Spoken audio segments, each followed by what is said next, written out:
Hi everyone, welcome back to the Geordie View. So Newcastle United are at home to Wolverhampton Wanderers in a massive game tomorrow night, 8 o'clock kick off at St James's Park, live on Sky Sports. Last game for us, we lost 3-1 to Manchester United. Did very well in the first half, but second half, once Daniel James scored, we lost confidence. Wolves, on the other hand, beat Leeds United 1-0. You could argue, therefore, they were a bit lucky. Traore had a good shot that hit the post and went in off Meslier. And then Patrick Bamford had a goal disallowed for offside.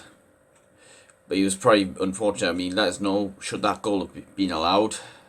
Because that looked very close, in my opinion. Now, if we're looking at the table, we need to restart picking up points. Fulham of just 3 points behind us with a better goal difference. So if they win against Palace and we lose tomorrow, then they'll go above us. But we're not the only ones in the relegation fight. Just to remind people, there's Burnley, they're on 28 points. Brighton, 26. Could add Southampton there if they keep up their bad form.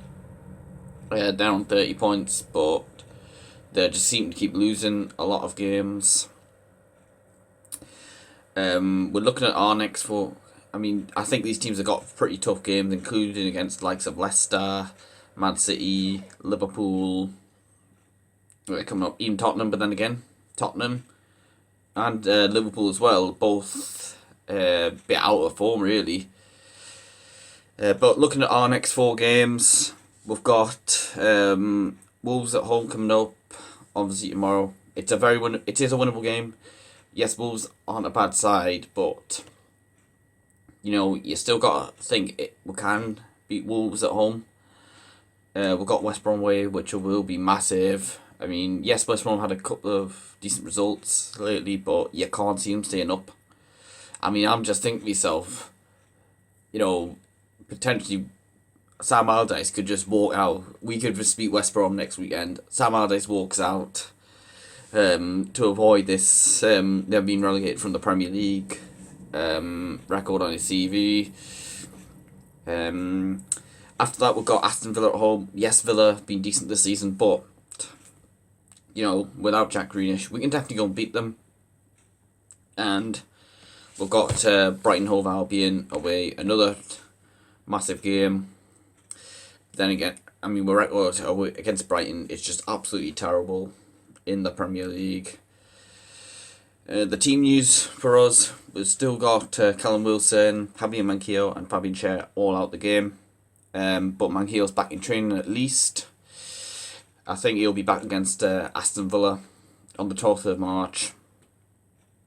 Joe Linton's been past fit, but we don't really want him to start, let's be honest. What does he really offer us? And Federico Fernandez is just 25% fit, but I wouldn't be starting him.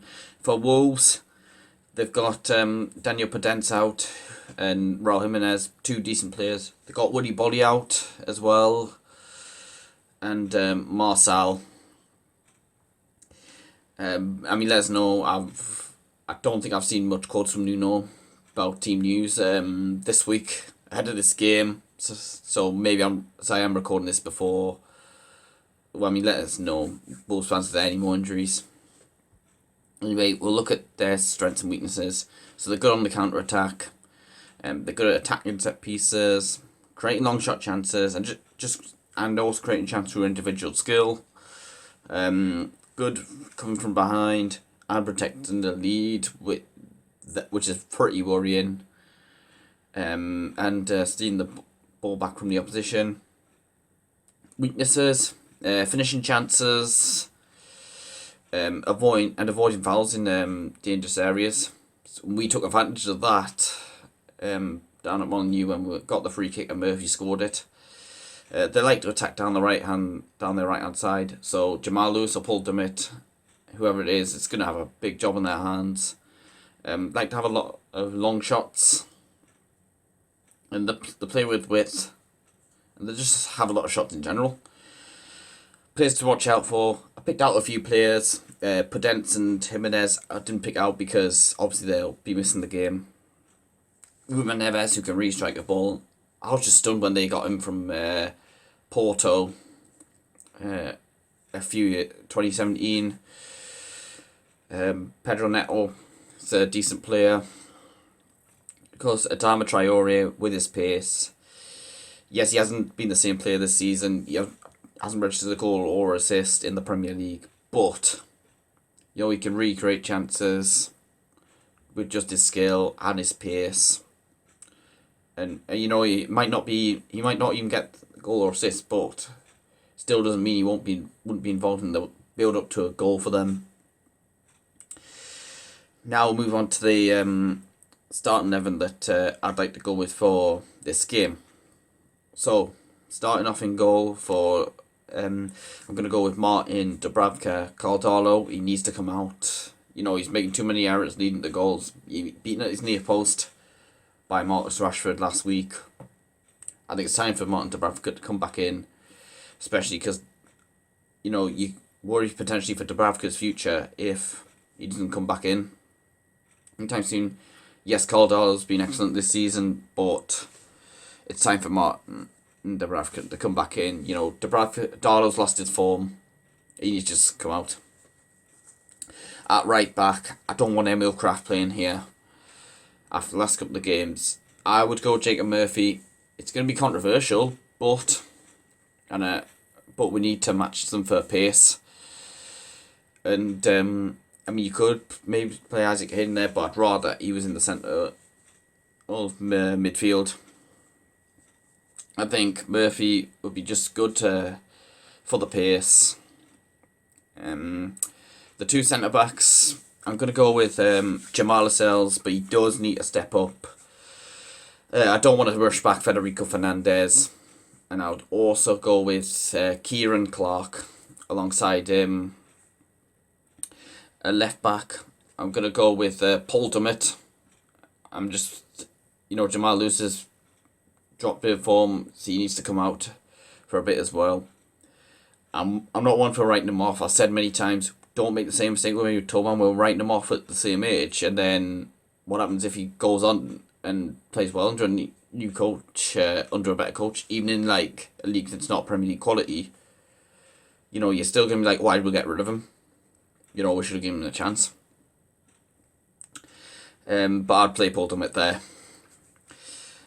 The two centre midfielders, I'm going to go with Isaac Hayden and Joe Willock. Going forward, on the right-hand side, it's got to be Alan Saint-Maximin getting that goal at Old Trafford. And he deserves to keep his place. Number 10 role, I'm going to go with Miggy Almiron. On the left hand side, I'm gonna go with Brian Fraser. I want this. Steve Bruce banged on about not being able to play Fraser and the ASM together. Along with Almiron, and then hopefully Wilson when he gets back. He needs to. You've got your chance to play them together. And then up top, I'm gonna go with Andy Carroll. I've said Dwight Gale in recent games, but I feel like if Wolves are going to play with the three centre-backs, then I feel like Andy Carroll would be the best option. And then maybe you bring on Dwight Gale later on in the game. If it's either not working or, let's say, Wolves have been just like, we're dealt with, Carroll now, we've got Gale. Obviously, I'm not saying that, big names. The two players I'd want rid of in the summer. But you've got your strength with Carroll. I think we'll need that if they're going to play three centre-backs. And then you've got Dwight Gale potentially to come off the bench with his pace. So that's my starting lineup. Let us know yours. In terms of score prediction, we seem to have a lot of 1-1 draws against Wolves in the Premier League. I think the last few games. In fact, no, the last 4 games against Wolves. Plus, I remember we had a couple when they first went up in 2003 or 4, both games 1-1. And also, there was another 1-1 draw at Molineux just after we went up in 2010 when Carroll scored. And yes, I am going to go for yet another 1-1 draw between the two sides. I kind of expect both sides to score. You know, apparently it's the most played fixture in the Premier League where neither side's kept a clean sheet. So yeah, thanks for watching the video. Don't forget to hit like. Check out my social media page in the description below. And subscribe to my channel. I am hopefully looking to bring out some non-league vlogs for like later on in the season, you know, after the restrictions are eased on the 28th of March. Because I think they'll be looking to get grassroots games going. I'll look to vlog some games that I'm at, you know, if it helps these non-league clubs. You know, to get people in and give them much needed money that they would have lost out on with this pandemic. It'd just be good to get some football. Anyway, thanks for watching the video, and I'll see you later.